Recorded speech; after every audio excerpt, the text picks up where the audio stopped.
তাকে দেখেই নিতাই তাসের আসর থেকে একেবারে আপনজনের মতো চেঁচিয়ে উঠল, পশুপতি এসে গেছো? বাহ, আমি তো তোমার জন্য ভেবে মরছিলুম। পশুপতি তো ফিরতে এত রাত করে না। তা হয়েছিল কি জানো? চায়ে চিনি আর দুধ ছিল না। তা আমি গিন্নিকে বললুম, সে কি কথা, দুধ চিনি নেই তো কি হয়েছে, আমার পশুপতি ভাড়ার ঘরেই তো রয়েছে, সে তো আর আমার পর নয়। তাই দরজাটা খুলতে হয়েছিল, কিন্তু কিছু মনে করো না। পশুপতি ঘরে তালা দিয়ে গিয়েছিলেন। দেখলেন তালা ভাঙা, ঘর হাঁ হাঁ করছে খোলা। এর জন্য কি বলা যায় তা পশুপতি শত ভেবেও ঠিক করতে পারলেন না। অন্ধকার ঘরে বসে আকাশ পাতাল ভাবতে লাগলেন। উপরে ধূপধাপ শব্দ, কান্না, চিৎকার, ঝগড়া, বাসন ফেলার আওয়াজ সবই তার কানে গরম শিশি ঢেলে দিচ্ছিল। ভারী শান্তিতে ছিলেন এতদিন, এবার না নিজের ভিটে থেকে বাঁশ তুলতে হয়। নমস্কার, আমাদের ইউটিউব চ্যানেল গালভরা গপ্পে আপনাদের সকলকে স্বাগত। বাংলা সাহিত্যের বিভিন্ন সময় সাহিত্যিকদের রচনা দিয়ে সাজানো আমাদের এই চ্যানেল। বাংলা সাহিত্যের অন্যতম প্রখ্যাত সাহিত্যিক শীর্ষেন্দু মুখোপাধ্যায়ের গল্পগুলি ছোট বড় সবার কাছেই সমান জনপ্রিয়।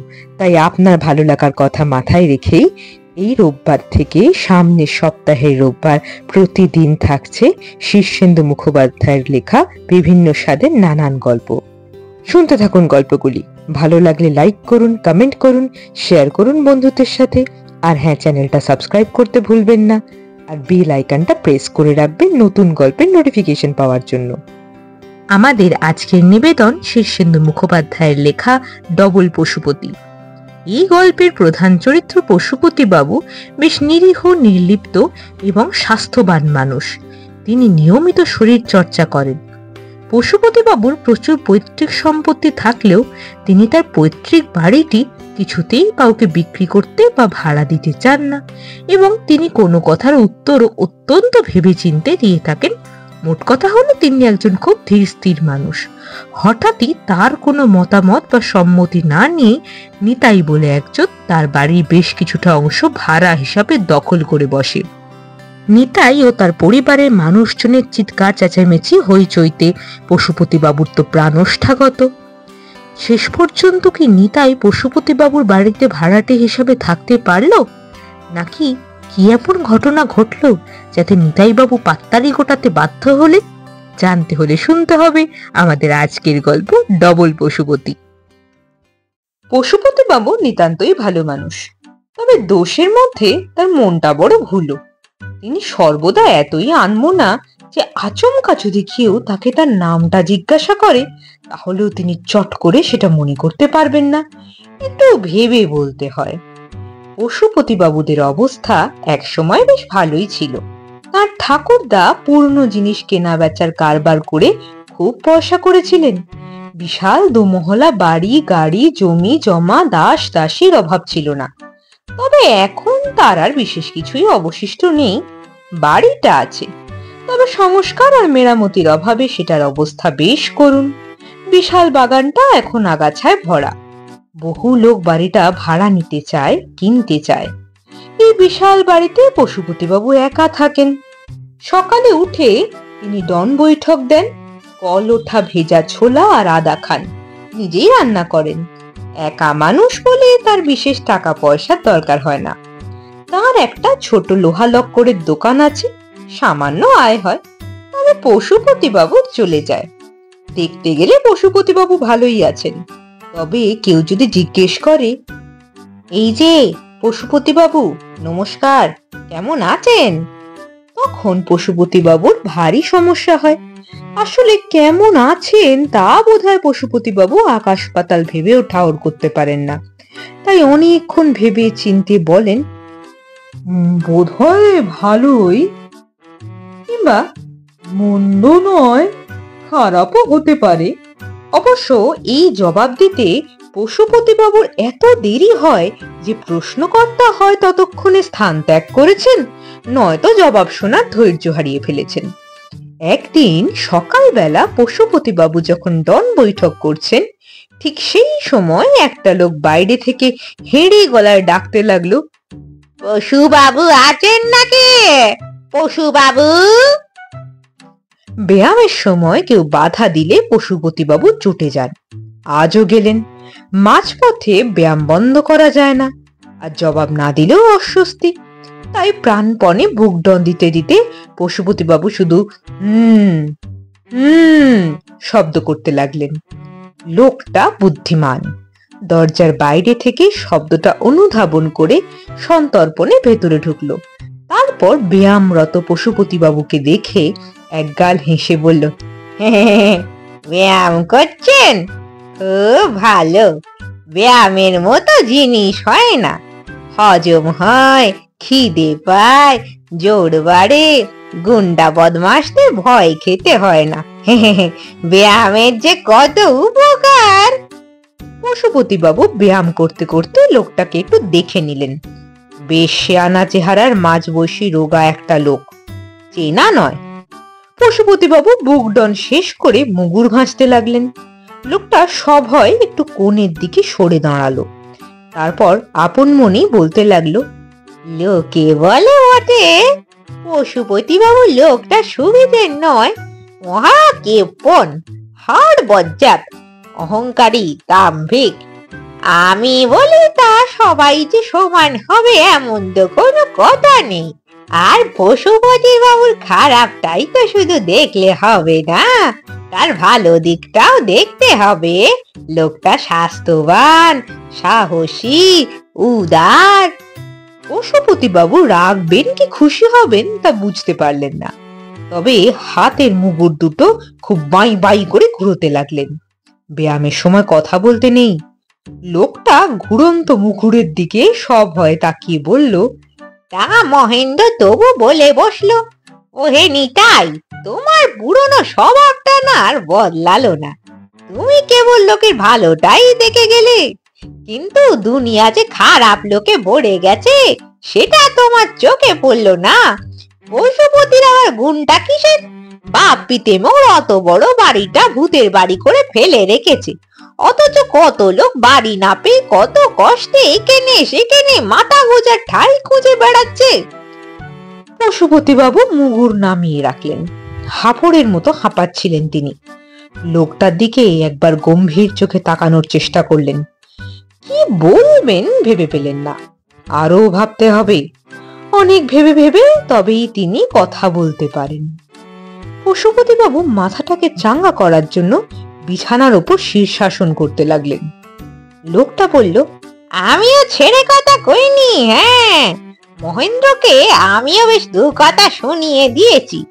ওরে মহেন্দ্র, পশুপতি বাবুর বাইরেটাই দেখলি, ভিতরটা দেখলি না? পশুপতি বাবুর কাছে গিয়ে ধানাই পানাই করলে তো চলবে না। তিনি অল্প কথার মানুষ। দিন রাত লোকে গিয়ে তার কাছে ঘ্যানর ঘ্যানর করে মাথা ধরিয়ে দেয়। কাকে ছেড়ে কাকে দেবেন ঠিক করতে পারেন না। তবে এই আমি যদি যাই তাহলে আমার মুখের দিকে যেই পশুপতি বাবু বুঝতে পেরে যাবেন এ হচ্ছে একেবারে খাঁটি লোক। যদি বাড়িতে ভাড়াটে বসাতেই হয় তবে হয়তো একেই। কি জানিস মহেন্দ্র, পশুপতি বাবু কম কথা বলেন বটে, কিন্তু মানুষ চেনেন। পশুপতিবাবু ধনুরাসন শেষ করলেন, ময়ূরাসন করতে লাগলেন এবং লোকটাকে কি বলবেন তা ভাবতে লাগলেন। ভাবতে ভাবতে ভুজঙ্গাসনে এসে তিনি ফের উৎকর্ণ হলেন। লোকটা আপন মনেই হেসে বলছিল, আমি বলি কি, পশুপতি বাবু কি আর আমার প্রস্তাব ফেলতে পারবেন? তিনি তেমন লোকই নন। লোকে তার বাড়িটা কিনতে চায়, ভাড়া নিতে চায়। পশুপতি বাবু তাদের সবাইকে বলেন ভেবে দেখি। তা ভাবতে পশুপতি বাবুর একটু সময় লাগে বই কি। ভগবান তো আর সবাইকে একরকম মগজ দেননি। তাই মহেন্দ্র যখন বলে বসলো তুমি পারবে না হেনি, তাই আমিও বললুম, ওরে মহেন্দ্র, পশুপতি বাবুর ভাবনাগুলো যদি তোরা ভেবে দিতিস তবে কাজটা কত সহজ হতো। পশুপতি বাবু ছেলে মানুষ, বুদ্ধিটাও ঘোলাটে, মগজেও কিছু খাটো। ও আর কত ভাববে? আসল কথা হলো পশুপতিকে ভাববার সময় দিতে নেই। তাই আমি আর দেরি করিনি, একেবারে ঠেলা গাড়ি বোঝাই করে মালপত্র আর 3টে রিকশায় পুরো ফ্যামিলিকে চাপিয়ে এনে হাজির করেছি। জানি পশুপতি ফেলতে পারবেন না, আমি ফিরে যাবার নই। আর ভাড়া, পশুপতি বাবু টাকার কাঙাল নন জানি, তবু আমি বা অধর্ম করতে যাব কোন দুঃখে? গুনে গুনে 50টা টাকা ফেলে দেব মাসে, আর পুরো বাড়িটাও তো নিচ্ছি না, শুধু দোতলার পূব দক্ষিণ কোণে 4খানা ঘর আর দালানটুকু। পশুপতির যখন ব্যায়াম শেষ হলো তখনও ভাবা শেষ হয়নি। তিনি লোকটার দিকে করুণ নয়নে চেয়ে রইলেন। লোকটা তাড়াতাড়ি বলল, না না না না না, আপনাকে ভাবতে হবে না, মালপত্র ঠেলাওয়ালারাই নামিয়ে ঘরে তুলে দিয়ে যাবে, শুধু চাবিটা কোথায় সেটা কষ্ট করে বললেই হবে। আমার বাচ্চারা বড্ড ধৈর্য হারিয়ে ফেলেছে, গিন্নিও আবার রকচটা মানুষ কিনা। পশুপতি বুঝতে পারলেন দুনিয়াতে ভালো মানুষ হওয়াটা কোনো কাজের কথা নয়। এই লোকটা তাকে কোনো প্রশ্ন করেনি, মতামত চায়নি, বরং তার হয়ে নিজেই সব সিদ্ধান্ত নিয়ে ফেলেছে। পশুপতি বাবু এখন করেন কি? বাইরে এসে তিনি দেখলেন বাস্তবে কি 3-4টে ঠেলার উপর থেকে পাহাড় প্রমাণ মালপত্র কুলিরা ধীরে সুস্থে নামাচ্ছে। গোটা 5 নানা বয়সের বাচ্চা বাগানে নিরুদ্বেগে হুটোপাটি করছে। একজন মোটা সোটা বদরাগী চেহারার ভদ্রমহিলা কুলিদের ধমকাচ্ছেন। তিনি পশুপতিকে দেখে চোখ পাকিয়ে বললেন, ঘরদোর সব পরিষ্কার আছে তো? জল তুলে রেখেছেন তো কল ঘরে? এসবের কি জবাব দেওয়া যায় পশুপতি বাবু তা ভাবতে শুরু করলেন। ভাবতে ভাবতেই দেখলেন তার চোখের সামনে দিয়ে মালপত্র ওপরে উঠতে লাগলো। দুমদাম শব্দ, চেঁচামেচি, হই হট্টগোল। পশুপতি সব হয় নিজের ঘরে এসে দরজা বন্ধ করে দিলেন। রান্না বান্না মাথায় উঠলো। তিনি তাড়াতাড়ি পোশাক পরে দোকানে রওনা হয়ে গেলেন। ঘটনার আকস্মিকতায় এত হতবুদ্ধি হয়ে গেছেন যে মাথাটা আর ভাবতে পারছে না কিচ্ছু। সন্ধেবেলা যখন পশুপতি বাড়ি ফিরে এলেন তখন গোটা বাড়িটাই প্রায় নিতাইয়ের দখলে। একতলা বারান্দায় শতরঞ্চি পেতে বন্ধু বান্ধব জুটিয়ে সে তাসের আসর বসিয়েছে। দোতলায় কে যেন গলা সাজছে।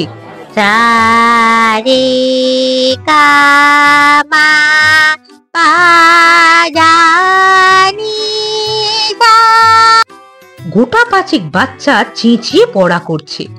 পশুপতি বাবু একটা দীর্ঘশ্বাস ফেললেন। দিন 7 আগেও একজন বাড়িটা 10 লাখ টাকায় কিনতে চেয়েছিল, আর 2জন লোক ভাড়া নিতে চেয়েছিল মাসে 2000 টাকায়। পশুপতি বাবু ভাবার জন্য সময় চেয়েছিলেন। তাকে দেখেই নিতাই তাসের আসর থেকে একেবারে আপনজনের মতো চেঁচিয়ে উঠল, পশুপতি এসে গেছো? বাহ, আমি তো তোমার জন্য ভেবে মরছিলুম। পশুপতি তো ফিরতে এত রাত করে না। তা হয়েছিল কি জানো? চায়ে চিনি আর দুধ ছিল না।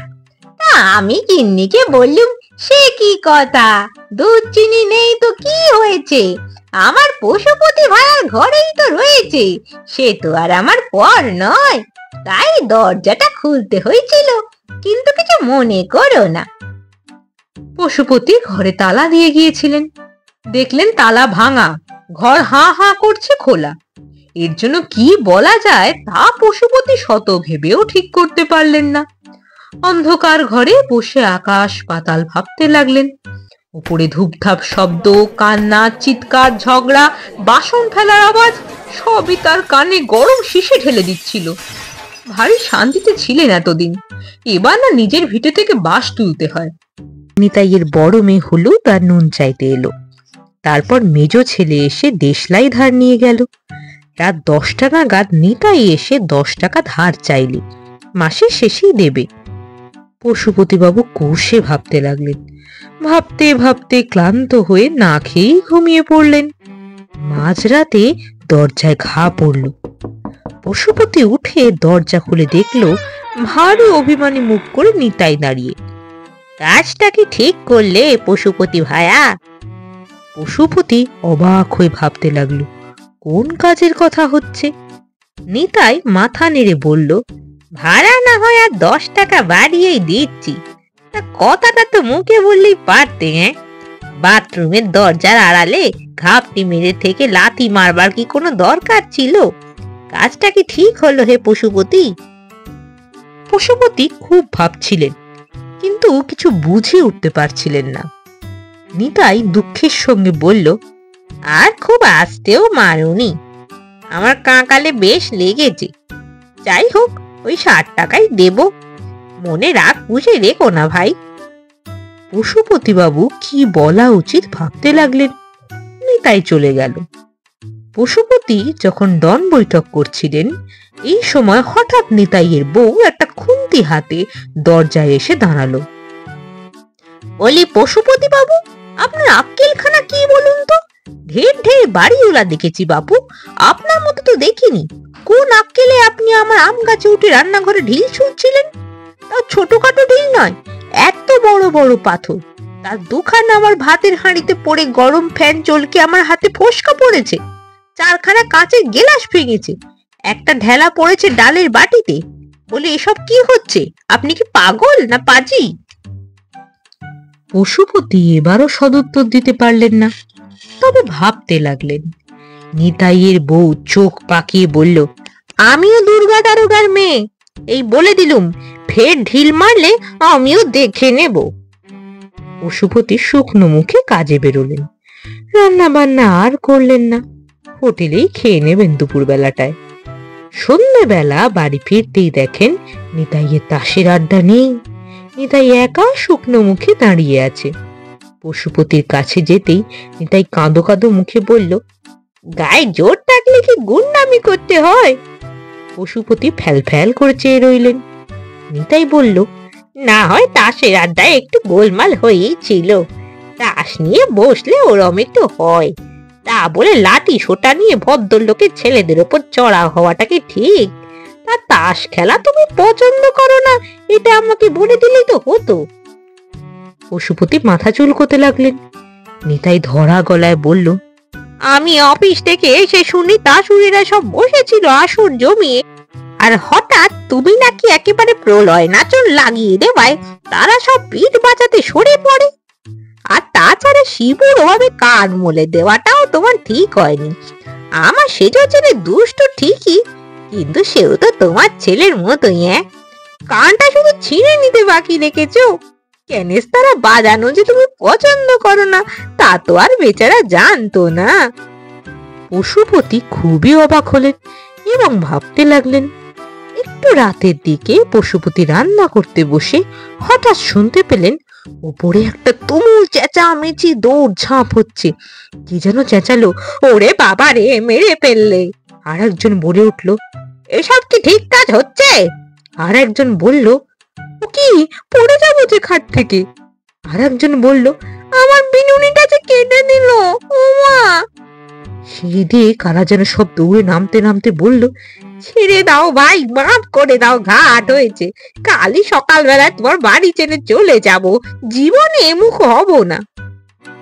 পশুপতি ভাবতে ভাবতেই খেলেন, ঘুমোলেন।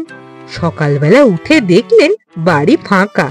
নিতাই কাকভরি বাড়ি ছেড়ে সপরিবারে চলে গেছে। পশুপতি অনেকক্ষণ ভাবলেন। ভেবে যদিও কোনো কুল কিনারা করতে পারছিলেন না, তবে ব্যায়াম করতে করতে তিনি মাঝে মাঝে ফিক ফিক করে হেসে ফেলছিলেন।